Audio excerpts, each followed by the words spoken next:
ನಮಸ್ತೆ ಎಲ್ಲರಿಗೂ, ನಾನು ಕಾವ್ಯ. ನನ್ನ ಕುಕ್ ಆ್ಯಂಡ್ ಚಿಲ್ ಚಾನಲ್ಗೆ ಸ್ವಾಗತ. ಇವತ್ತಿನ ರೆಸಿಪಿ ಮೊಸರನ್ನ. ಇದು ಸಮ್ಮರ್ ಸ್ಪೆಷಲ್ ಅಂತಲೇ ಹೇಳ್ಬೋದು. ಈ ಸೆಕೆಗಂತೂ ನಮಗೆ ಮಧ್ಯಾಹ್ನದ ಹೊತ್ತು ಏನು ತಿನ್ನಲಿಕ್ಕೆ ಇಷ್ಟವಾಗಲ್ಲ. ಆ ಟೈಮಲ್ಲಿ ಈ ಕರ್ಡ್ ರೈಸನ್ನು ತುಂಬಾ ಈಸಿಯಾಗಿ ಮಾಡ್ಕೊಳ್ಬೋದು. ಇದು ದೇಹಕ್ಕೂ ಕೂಡ ತುಂಬಾ ತಂಪು, ಹಾಗೂ ನಾವು ತುಂಬಾ ಕ್ವಿಕ್ಕಾಗಿ ಮಾಡ್ಕೊಳ್ಬೋದು. ಇದರಲ್ಲಿ ಈ ರೀತಿ ಫ್ರೂಟ್ಸ್ ಹಾಕಿ ಮಾಡಿಕೊಂಡ್ರೆ ಇನ್ನೂ ಟೇಸ್ಟಿಯಾಗಿ ಬರುತ್ತೆ ಇದು.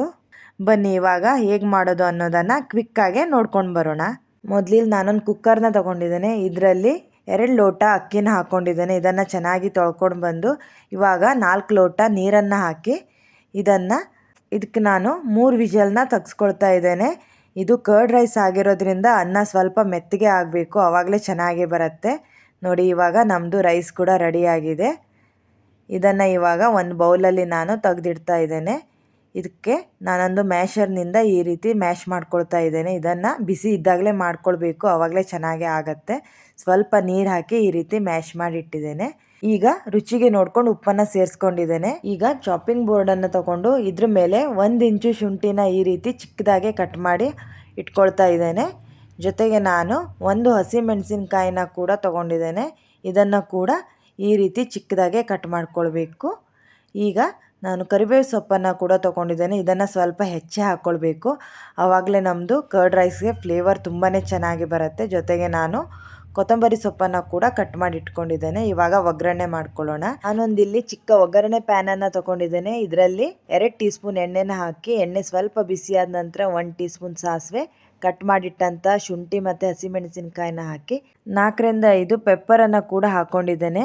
ಇವಾಗ ಇದರಲ್ಲಿ ಸ್ವಲ್ಪ ನಾನು ಇಂಗನ್ನು ಹಾಕ್ಕೊಳ್ತಾ ಇದ್ದೇನೆ. ಇದರಿಂದ ಫ್ಲೇವರ್ ತುಂಬಾ ಚೆನ್ನಾಗಿ ಬರುತ್ತೆ. ಜೊತೆಗೆ ಕರಿಬೇವನ್ನು ಕೂಡ ಇವಾಗ ಸೇರಿಸ್ಕೊಂಡಿದ್ದೇನೆ. ಇದಿಷ್ಟನ್ನು ಹಾಕ್ಕೊಂಡ್ರೆ ನಮ್ಮದು ಒಗ್ಗರಣೆ ಕೂಡ ರೆಡಿ ಆಗುತ್ತೆ. ಇದನ್ನು ಇವಾಗ ಈ ಅನ್ನದಲ್ಲೇ ಮಿಕ್ಸ್ ಮಾಡಿಕೊಂಡು ನಂತರ ಇದಕ್ಕೆ ಸ್ವಲ್ಪ ಮೊಸರನ್ನ ಹಾಕಿ ಒಂದು ಸಲ ಮಿಕ್ಸ್ ಮಾಡ್ಕೊಳ್ತಾ ಇದ್ದೇನೆ. ಇವಾಗ ಇದನ್ನು ಚೆನ್ನಾಗಿ ಒಂದು ಸಲ ಮಿಕ್ಸ್ ಮಾಡ್ಕೊಳ್ಬೇಕು. ನಂತರ ಇವಾಗ ಮತ್ತು ಸ್ವಲ್ಪ ನಾನು ನೋಡಿಕೊಂಡು ಮೊಸರು ಕಡಿಮೆ ಅನಿಸಿದರೆ ಮತ್ತು ಸ್ವಲ್ಪ ಮೊಸರನ್ನ ಹಾಕ್ಕೊಳ್ಳಿ. ನಾನಿವಾಗ ಮತ್ತು ಸ್ವಲ್ಪ ಮೊಸರನ್ನ ಹಾಕ್ಕೊಂಡಿದ್ದೇನೆ. ಚೆನ್ನಾಗಿ ಇದನ್ನು ಮಿಕ್ಸ್ ಮಾಡ್ಕೊಳ್ಬೇಕು. ನಾನಿಲ್ಲಿ ಅರ್ಧ ಲೀಟ್ರ್ ಮೊಸರನ್ನ ಯೂಸ್ ಮಾಡಿದ್ದೇನೆ.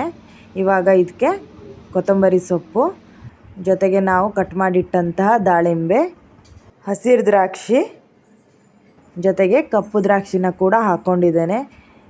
ಜೊತೆಗೆ ಉಳಿದಿರೋ ಕೊತ್ತಂಬರಿ ಸೊಪ್ಪನ್ನು ಹಾಕಿದ್ದೇನೆ. ನೋಡಿ, ನೋಡಲಿಕ್ಕೆ ಎಷ್ಟು ಕಲರ್ಫುಲ್ಲಾಗಿ ಕಾಣಿಸ್ತಾ ಇದೆ. ಇದು ನೋಡ್ತಾ ಇದ್ರೇ ತಿನ್ನಬೇಕು ಅನಿಸುತ್ತೆ, ಅಷ್ಟು ಚೆನ್ನಾಗಿ ಬಂದಿದೆ. ಮಿಸ್ ಮಾಡದೆ ಇದನ್ನು ನಿಮ್ಮ ಮನೇಲಿ ಟ್ರೈ ಮಾಡಿ. ಈ ಸಮ್ಮರ್ಗಂತೂ ಇದು ಹೇಳಿ ಮಾಡಿಸಿದಂತಹ ರೆಸಿಪಿ.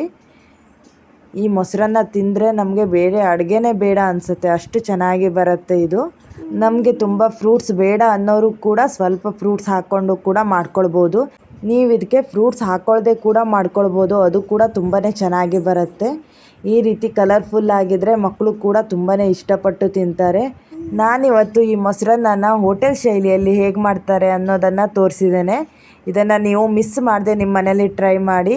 ನಮಗೆ ಒಂದೇ ಥರ ಅನ್ನ ಸಾಂಬಾರು ತಿಂದು ಬೇಜಾರು ಬಂದಿದೆ ಅನ್ನೋದಾದರೆ ಅಂಥವ್ರು ಇದನ್ನು ಮಿಸ್ ಮಾಡದೆ ಟ್ರೈ ಮಾಡಿ. ತುಂಬಾ ಟೇಸ್ಟಿಯಾಗಿ ಬರುತ್ತೆ. ಈ ಸಮ್ಮರ್ ಟೈಮಲ್ಲಿ ಮಧ್ಯಾಹ್ನದ ಹೊತ್ತು ನಮಗೆ ಏನು ಊಟ ಮಾಡಲಿಕ್ಕೂ ಇಷ್ಟ ಆಗಲ್ಲ. ಅಂತಹ ಟೈಮಲ್ಲಿ ಈ ರೆಸಿಪಿನ ಕ್ವಿಕ್ಕಾಗೆ ಮಾಡ್ಕೊಂಡು ಬಿಡ್ಬೋದು. ಇದು ದೇಹಕ್ಕೂ ಕೂಡ ತುಂಬಾ ತಂಪು ಹಾಗೂ ತುಂಬ ಟೇಸ್ಟಿಯಾಗಿ ಕೂಡ ಬರುತ್ತೆ. ಏನಾದರೂ ನಿಮಗೆ ಈ ರೆಸಿಪಿ ಇಷ್ಟವಾದರೆ ಪ್ಲೀಸ್ ಇದನ್ನು ನಿಮ್ಮ ಫ್ಯಾಮಿಲಿ ಫ್ರೆಂಡ್ ಜೊತೆ ಶೇರ್ ಮಾಡಿ, ಸಬ್ಸ್ಕ್ರೈಬ್ ಮಾಡ್ಕೊಳ್ಳಿ ಹಾಗೂ ಕಮೆಂಟ್ ಮಾಡಿ. ಆದಷ್ಟು ಬೇಗ ಇನ್ನೊಂದು ಒಳ್ಳೆ ರೆಸಿಪಿಯೊಂದಿಗೆ ಸಿಗೋ ತನಕ ನಿಮಗೆ ಧನ್ಯವಾದಗಳು.